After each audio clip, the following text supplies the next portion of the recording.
The familiar sight of the Space Shuttle, one of the major technological achievements of our times, here trundling about with a temporary tail cone. The shuttle is an outstanding aircraft in many respects, not only in the unique capability to fly outside the atmosphere.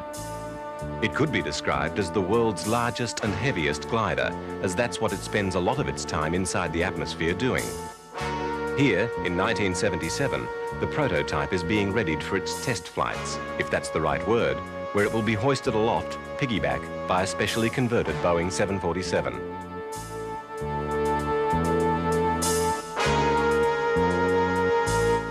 The first thing to do is to hoist the shuttle up the massive tower in what is its least dramatic method of getting off the ground.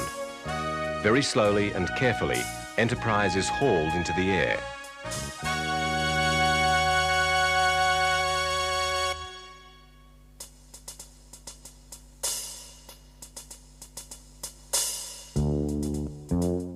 With the shuttle ready, the 747 can be nosed into position. Mating the two giants has been meticulously planned, and the seemingly leisurely pace of activity masks the great care and precision involved.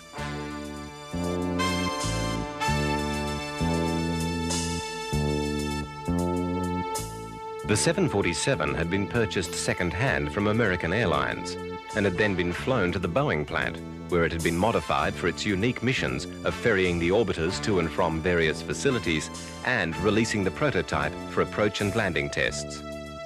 Enterprise is inched down onto the cradle braced into the fuselage of the carrier.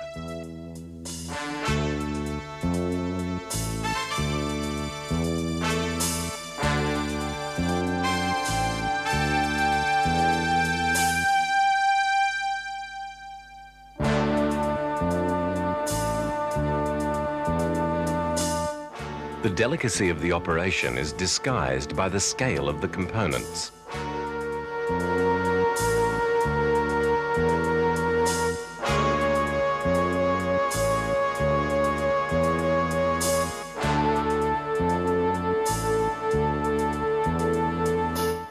Edwards Air Force Base, site of NASA's Dryden Center, has seen some very strange and exotic aircraft.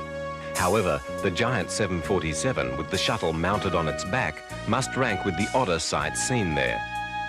With the coupling successfully carried out, what remained was to get the configuration into the air, to prove that it would fly, and to demonstrate that the testing and ferrying flights were feasible.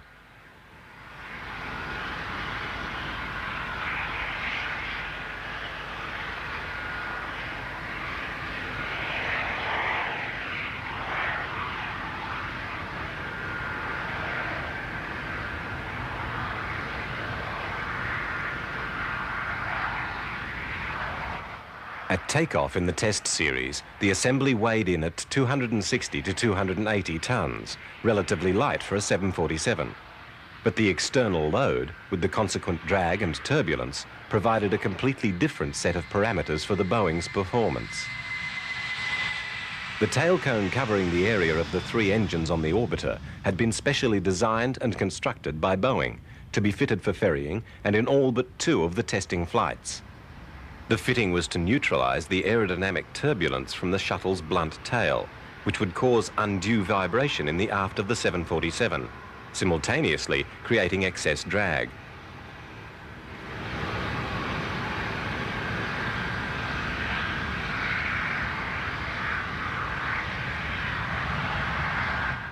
With the bulk of the shuttle mounted on the back of the 747, the airflow to the normal tail fin was disrupted, and the Boeing would have been uncontrollable without the addition of two vertical tail fins to the horizontal tail surfaces. These had to be strongly braced, as they would be subjected to enormous turbulence, particularly in the tests of the shuttle without the tail cone. The two fins restored adequate directional stability to the combination as the pilots prepared for the shuttle's first free flight, and the big Boeing nosed over for release. 905 and Enterprise, Houston is go for pushover. 905, coming in launch heading. Houston copies. 2, 1, pushover. Houston copies, pushover. 1. With the combination in a shallow dive and picking up speed, the pilots on the orbiter readied for separation. Okay, we are armed. 2 lights and orbiters go. 250. Houston is go for set. Have a great flight. And let's stand by for the bang, Gardo. Power. Wasn't too bad. Okay, pitch up. Clear up. Got a mass alarm. Computer light. It's number 2. Okay, we got a GPC light. Lots of sync on 2. Pushing over. And a big X on computer number 2. Roger, we understand. And we're going to get a message? Yeah, that's a definite lurch. Sideways lurch, just like they said. Okay. Enterprise, you're cleared to start to turn. Okay, Gardo's in the turn. It is really tight, Bo. In fact, I think it's a little better than the old TA field. Yeah. Got a steady auto land. 900. Armed. Okay, we're armed and clear. Standing by the gear. 200 feet, 290. Okay, the gear is coming down at 270. Coming down. Mark. Gear coming. Doors open and they're all down. Some are down. Flip down here. 50 feet. Okay, 3 down. Gear's down. 240. 230. 20. 220. Lots of space. 10. Beautiful. Holding 10. 210. 220 at about 5. 210. 4 feet. Getting some dust. 200. 3 feet. 195. Just over the last about 2 feet. 185. You're on. You're on. Okay. Speed brakes. Speed brakes are coming. About 10 feet. Speed brakes are halfway up. We'll see you, babe. Okay, I got 130 knots. Okay. It's great. 120. 5 minutes and 21 seconds later, the flight was over. Okay, 80. Okay, 60 knots. Try the nose wheel. Okay. That was too good a glider. It had been intended to conduct a series of 5 flights with the cone on before a further 2 flights with the shuttle's blunt tail exposed. But after 3 extremely successful flights, it was decided to shorten the series and fly the shuttle without the cone immediately.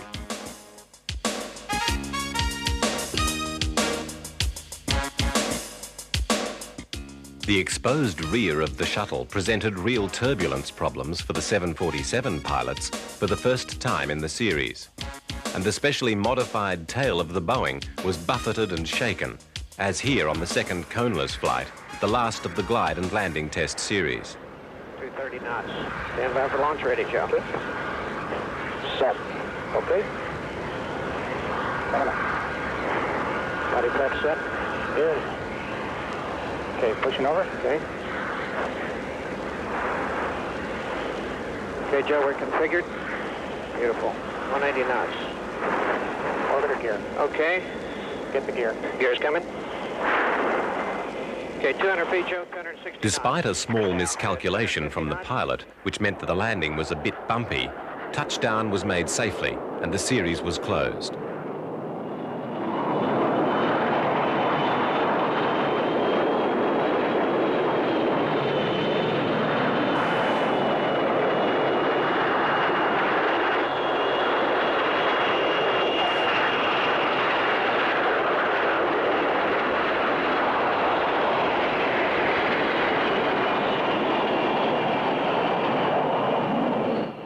Now the shuttle program could move on to its greater task, to conduct its series of space missions. It had originally been planned that the shuttle would be a combination plane, parasitic on its larger carrier until release from the atmosphere, with the other part returning to land. Many concepts based on this specification had been delivered, and though they should have proved cheaper to operate than the large rockets that are used in their stead, the thought of the development costs associated with such a project was enough to ensure the idea was short-lived. Certainly the shuttle development itself was a long and expensive business, and the development of a bigger twin for it may have caused the demise of the whole program. In being born as a parasite concept, the shuttle reflected a design objective that has a history going back to the earliest years of aviation. It could perhaps still be described as having a parasitic relationship, with its huge unpiloted rocket engines and propellant tank. That's all three. Vince. 0, +1, +2, +3, +5, +6. 102, flight liftoff confirmed. Liftoff. Go. Roger roll. They get a status. Final. Go. Booster. Go. GNC. Go. Eagle. Go. Go at 40, Capcom. Columbia, Houston, you're go at 40.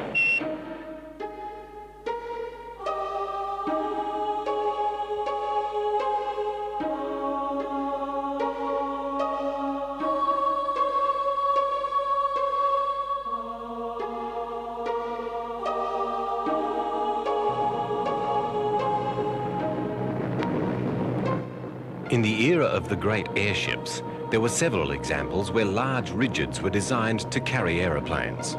With their immense size and lifting power, the airships could provide internal spaces so that not only could they launch aircraft, but they could also land them and service, refuel and redispatch them.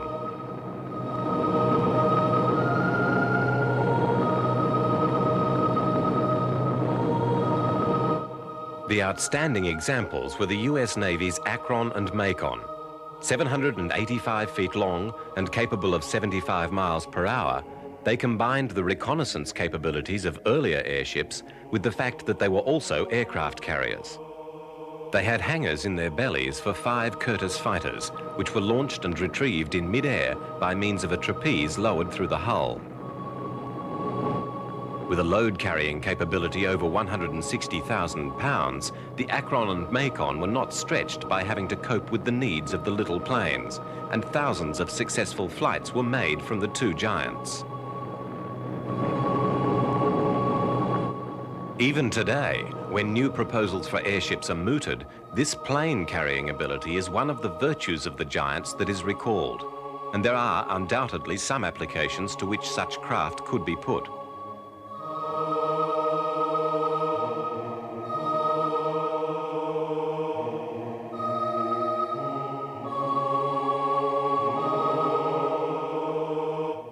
Back in the heyday of the airship, it was probably inevitable that attempts would be made to use them as aircraft carriers. Though the British, Germans and others used the idea to varying extents and with varying success, it was the Akron and Macon which carried the idea to its most advanced manifestation. The fragility that the Akron displayed on this occasion was an indication of one of the reasons for their passing from the skies. But at the time, airships had a major advantage over aeroplanes in that they could travel over very long distances and were capable of regular transatlantic flights. Schemes to deploy planes from other planes had been limited to examples like this early 30s Russian experiment to launch fighters from the big TB-3 bomber. Of course, there was no way that the big plane could practically retrieve them after takeoff. But the primary aim of this and other similar military experiments was to conserve the fuel of the small plane until it was needed.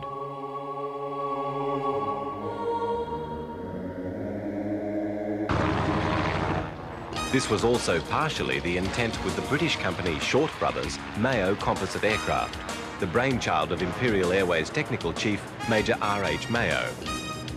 This involved mounting a small 4-engined seaplane onto a C-class flying boat, using the bigger plane's fuel and engine power to lift the actual payload-carrying seaplane into the air.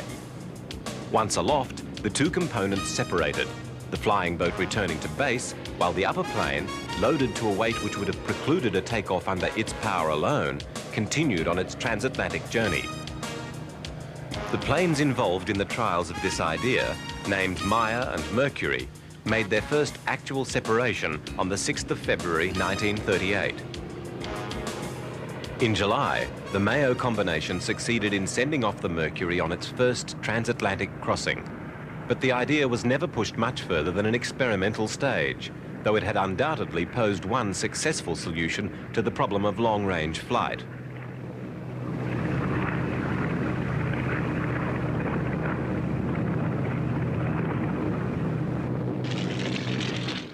It was to a more sinister purpose that German wartime designers evolved a similar configuration, using the Junkers Ju-88 twin-engine bomber and the Messerschmitt Me-109 fighter. This was given the combination name Mistel or Mistletoe. Both of these planes had served their masters well and were readily available. For example, over 30,000 109s had been produced. With the Mistral composite, the nose of the Junkers became a large explosive charge. With the engines of both planes providing power, the pilot, sitting in the fighter, would fly the combination to the target and then set the bomber, or more exactly the bomb, to glide to a spectacular and destructive end. Mistral combinations were used against the Allied Normandy landings without much effect, but their successful deployment encouraged the Germans to build more. Only 15 of the original Me-109 combinations were used, but over 250 using FW-190s were constructed and used in the later stages of the war. A number of minor successes were attributed to them, but given the straits that the Reich was in by that time, the fighters could have undoubtedly been better utilized in their more normal role.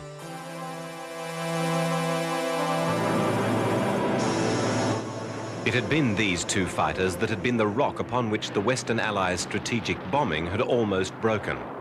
Their strong and sustained defense had seen losses in the Allies' bomber fleets reach unsustainable proportions, and it had only been the development of the long-range escort fighter, in particular the Mustang, that had seen the tide of the air war slowly turned against the Germans.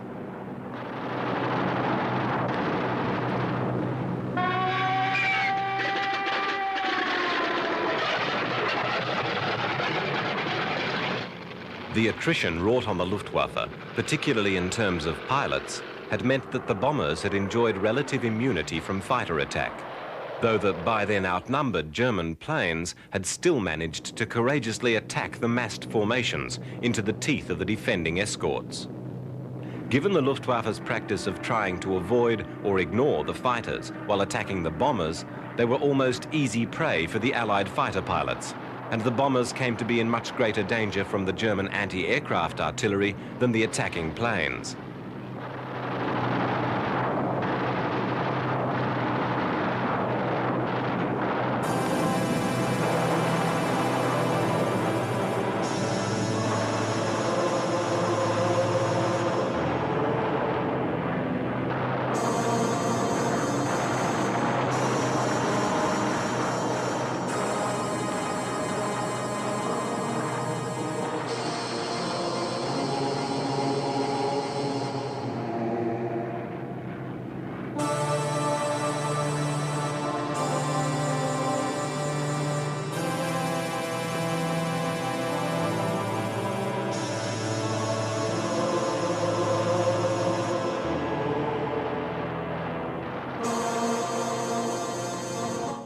Too late and too few to stem the tide of the war, the Germans eventually deployed the stunning new force of the jet-powered Me-262.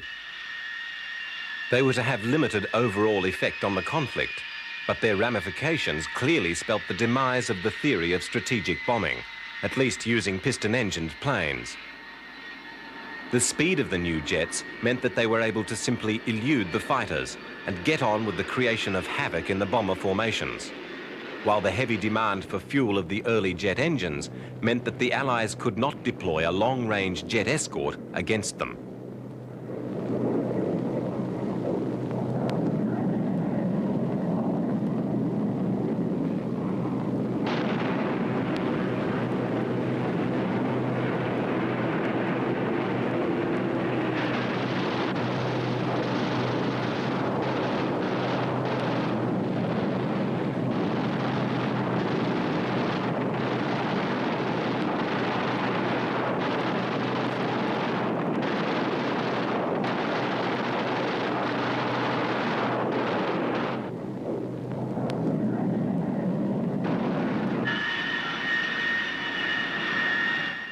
The British had actually commenced mass production of their Meteor before the German commitment to the Me-262.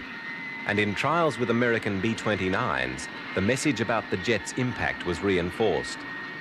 Clearly, long-range operations by piston-engined planes were not possible against the defending force of jets.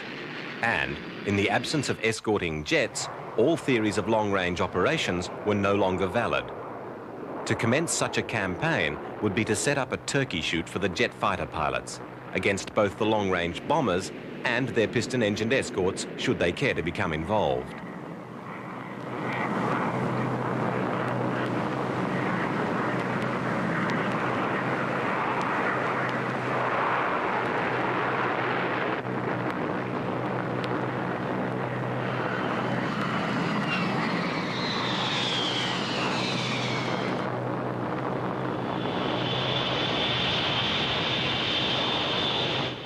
To add urgency to the problem was the knowledge that the Russians, who by now were being identified as the strategic target of the future, were already deploying their first jet fighters. Clearly, something had to be done.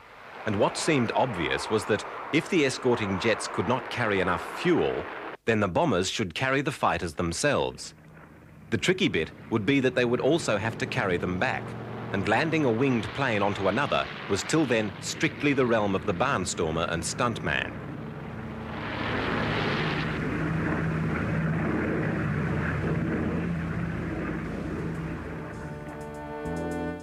The McDonnell Company were given the job of developing the proposed fighter, and they came up with the XF-85, known as the Goblin, but widely referred to as the Bug.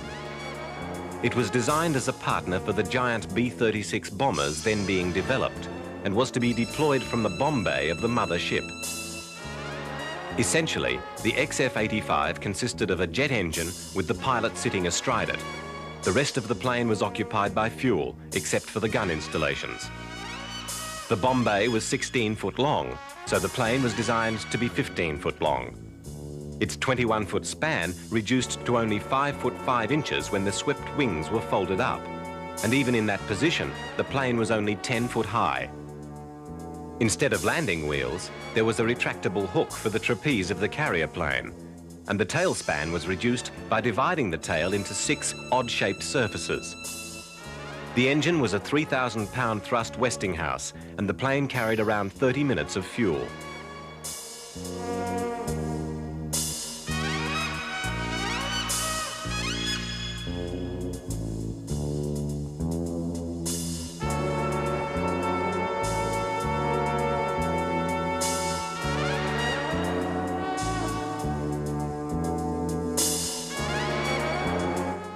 It was supposed to have a top speed of 664 miles per hour, but was never to approach that mark in practice. It weighed only 4,550 pounds fully loaded, carrying 130 gallons of fuel.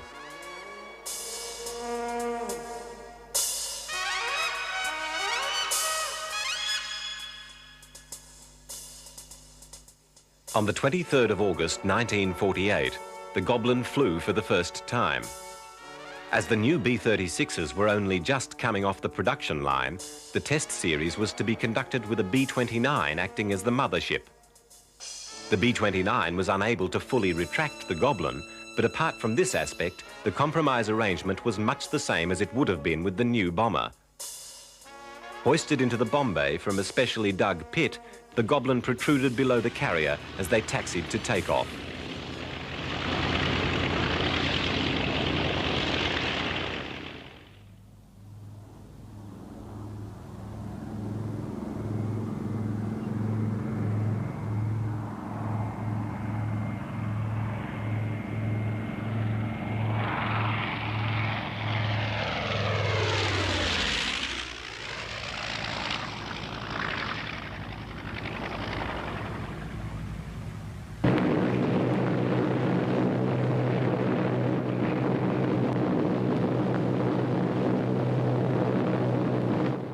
With the trapeze restraints on the nose released, the Goblin swung gently for a few moments, then dropped into free flight.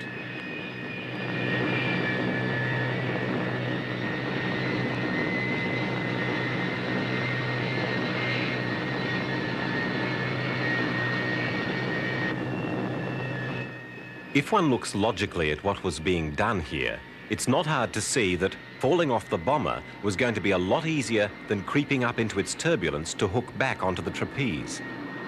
This is not only going to be a difficult operation to perform, it's going to be a very dangerous one.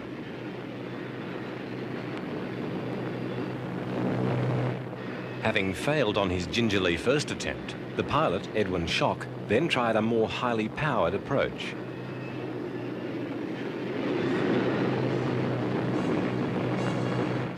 With almost fatal results, as he crashed violently into the trapeze and plummeted away out of control.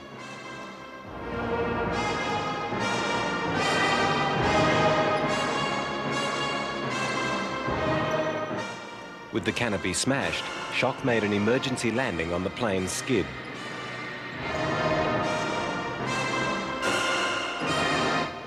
He had been lucky to escape from the incident, and the plane was carted away to be fixed.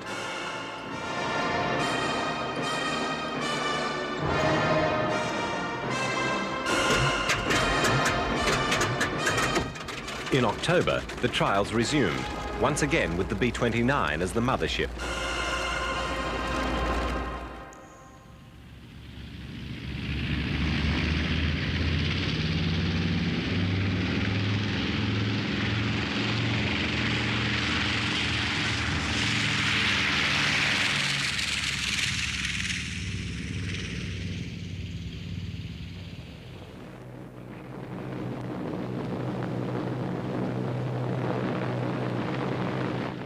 The pilot of the XF-85 was in constant contact with the operator of the trapeze in the carrier plane.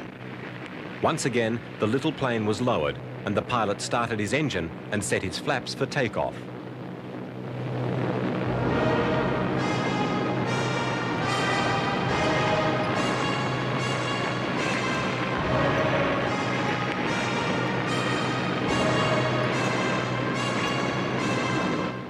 With the nose stabilizer raised, the pilot had only to slowly advance the throttle to first neutralize the drag on the bomber and then take control of his mount.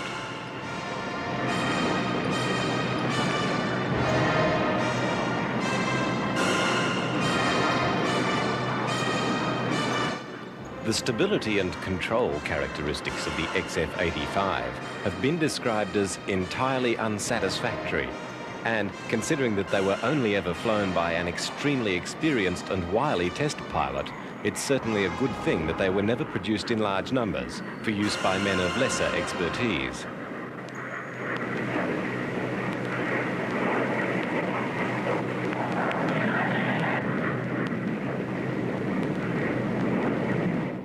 The business of rejoining the mothership remained as we described it earlier, difficult and dangerous.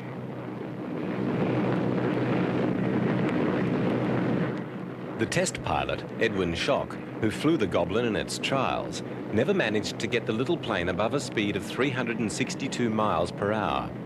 And the two Goblins accumulated a total flying time of only 2 hours and 19 minutes between them. McDonnell's design team proposed a more conventional plane as an extension of the idea, but this was never proceeded with.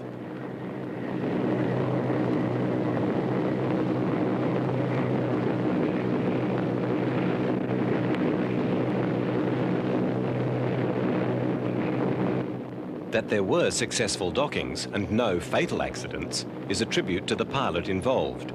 But only 2 XF-85s were built, and they passed deservingly into history.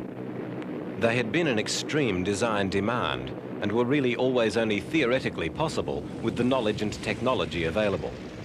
The fact that a plane was created that could actually perform the task at all is pretty astounding in itself.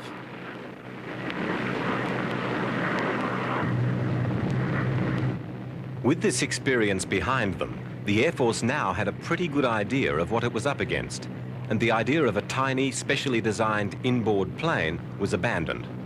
The next time the idea surfaced, the plane was basically a standard F-84, coupled as much as was possible, and the procedures had been rationalized. Over the course of the project, the trapeze on the bomber and the hooking contraptions on the RF-84 were to go through various mutations in sorting out a workable proposition. The motherships were GR-B-36 bombers, but the purpose of the arrangement was reconnaissance. The system would allow for the jets to be carried long distances, sent in for high-speed missions over targets where the B-36 would have been a sitting duck, and then retrieved. It could be refueled by the B-36 and sent on another mission if such were needed.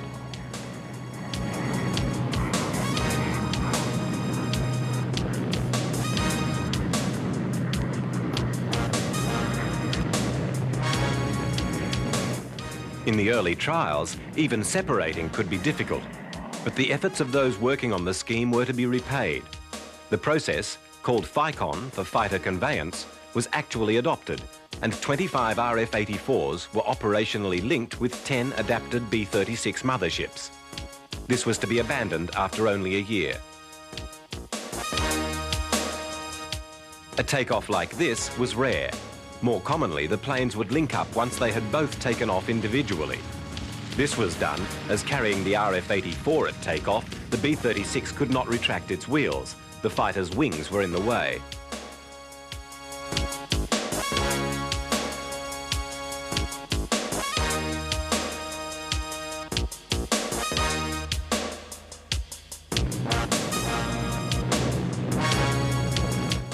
Once again, the little plane's pilot was in constant contact with the trapeze operator inside the carrier, upon whose care and attention so much depended. Adding the 1,100-mile radius of action of the RF-84 to the potential 2,800-mile ferrying trip made the concept very attractive. But the practical difficulties of the task made its permanent adoption into USAF practice improbable from the start.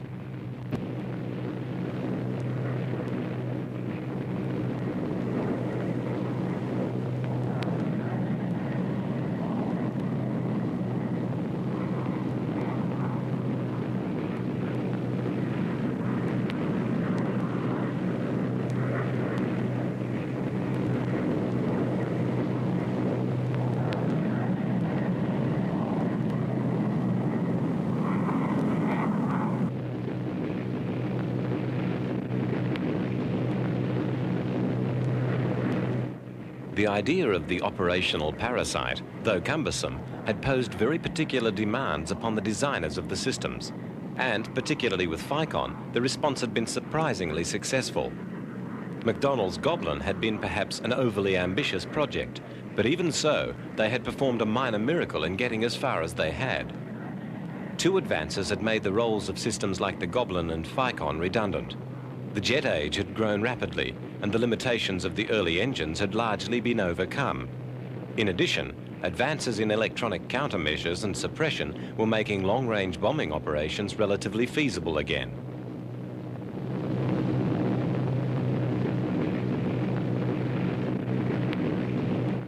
FICON's reconnaissance roles and the implicit tactical nuclear weapons delivery the system could have allowed went to new planes designed specifically to cope with the demands. And the job of protecting the intrusion of the giant B-52 over hostile airspace went to tiny Quail drones. Simply described, these were midget aircraft packed with electronic trickery which were dropped away from the mothership to delude and distract the enemy's weapons. The things emitted larger recognition symbols than a host of B-52s and would thoroughly outwit the electronic tracking and targeting systems of air-to-air missiles fired against the bombers.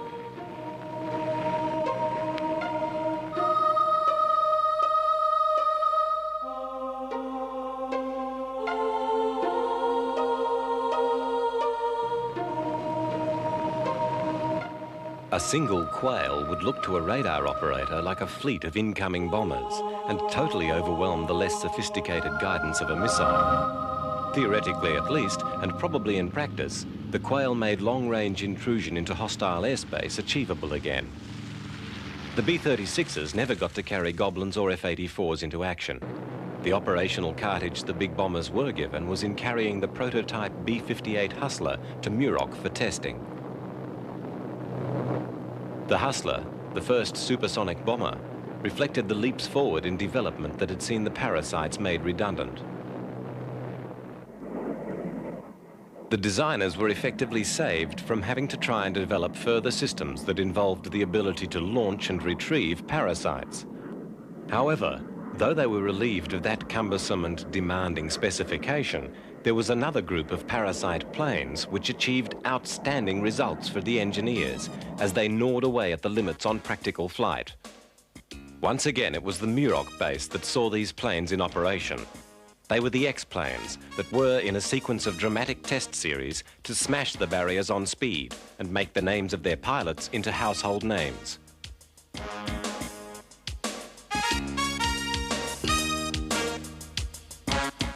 First was the bullet-like X-1, whose shape reflected the fact that bullets did fly faster than sound when very little else about the sound barrier was known.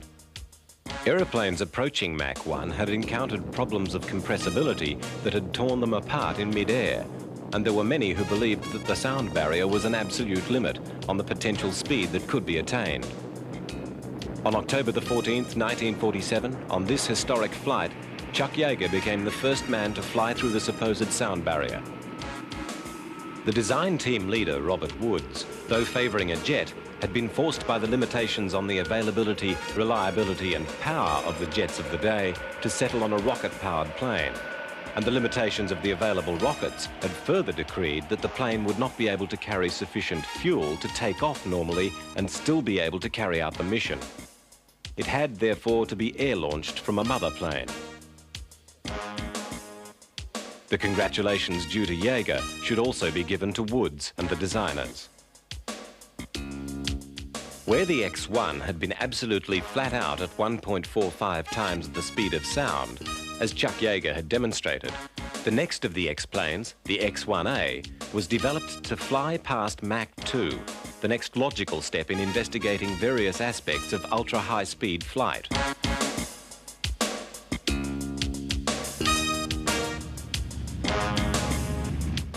On this flight, on December the 12th, 1953, Yeager first took the X-1A past Mach 2, then pressed on, achieving almost 2.5 times the speed of sound before encountering the phenomenon known as inertia coupling and losing control of the plane. As you will see, the plane's behavior became violently disrupted, and Yeager, semi-conscious after being thrown about the cockpit, was lucky to regain control eventually and bring the plane safely back to land.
During the period between the plane going out of control and Yeager finally managing to stabilize its flight, it had fallen over 40,000 feet.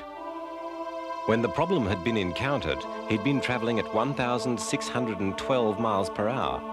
And after studying analysis of what had happened, the Air Force imposed an embargo on further X-1A flights over Mach 2, concentrating instead on research into high-altitude flight.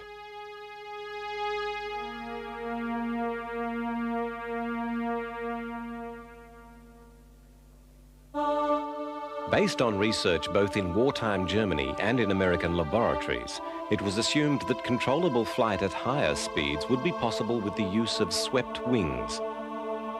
Not much was actually known about the idea, and with the limitations of wind tunnels and in the absence of computer models, the only way to test the theories was to build a plane and fly it. Developed from the X-1A, the X-2 was designed to explore flight at speeds and altitudes far beyond those achievable with the earlier plane. It flew only 20 times, but it set several notable marks in a career that was marred by accidents, instability, and eventually fatality.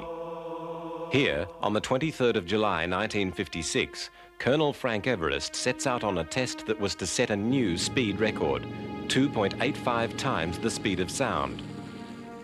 This was a level only bettered by the plane once, on its last flight 2 months later. Then, in succeeding in passing Mach 3, inertia coupling sent the X-2 out of control at 2,094 miles per hour. The plane was destroyed, and the pilot, Milburn Apt, killed. Colonel Everest, seen here, flew the X-2 on 13 flights. This was the last of those, before transferring to other work.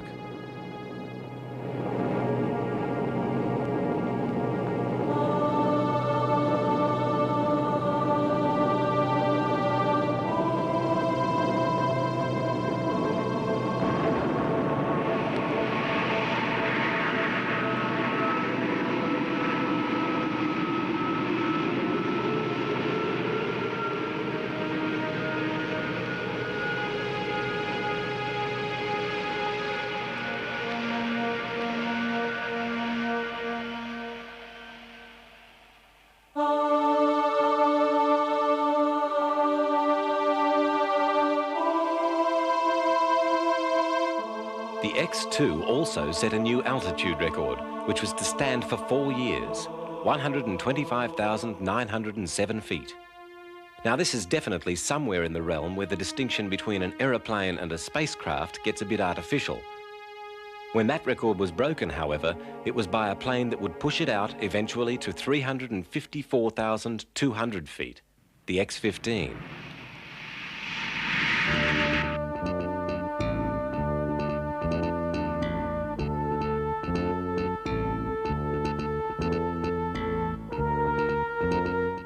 The North American company's plane was designed to explore the identifiable problems of space and atmospheric flight at very high speeds. The tentative goals were speeds of Mach 6.6 or greater and altitudes in excess of 250,000 feet. On this flight, on July 17, 1962, Robert White flies the plane to 314,500 feet, becoming in the process the first X-15 pilot to be awarded astronaut's wings.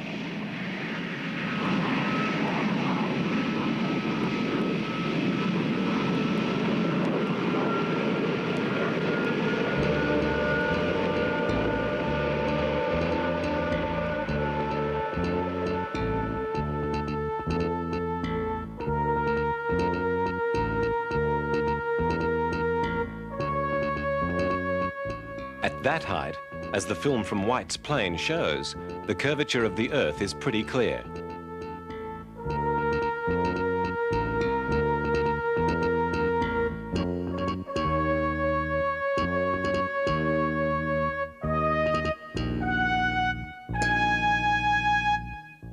The X-15's flights were a series of outstanding successes. To list all the achievements made by the plane in terms of technological advances and so on would be progressively both more astounding and confusing. For the designers, these X-planes represent the ultimate challenges, but also provide the most reward. Here, testing the limits of a time's knowledge into the realm of theory, the next day's certainties are established. Upon those, of course, the minds of science will deduce the next theory, and so on. Only 199 of a planned 200 flights were flown. Ironically, in the desert, the last flight was cancelled because of a snowstorm. The X-15 could accelerate not only to great height, but of course to great speed. Eventually, with the external tanks to set it on its way, to a mark of 4,520 miles per hour, set in March 1967.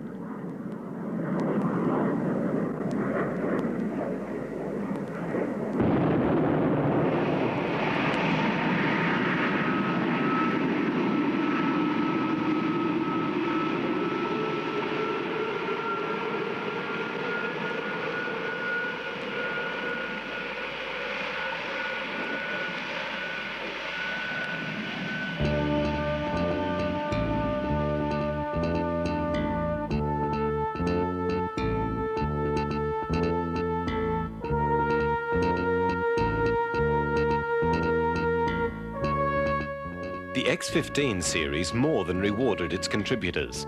The 3 examples built exceeded the goals set.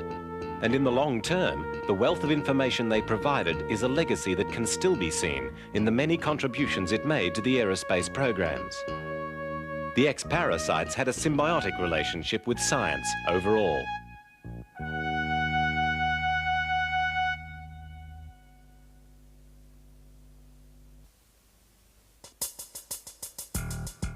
The next program of Strange Planes looks at the history of aerial reconnaissance and surveillance, from string and bag to satellite, eyes in the sky.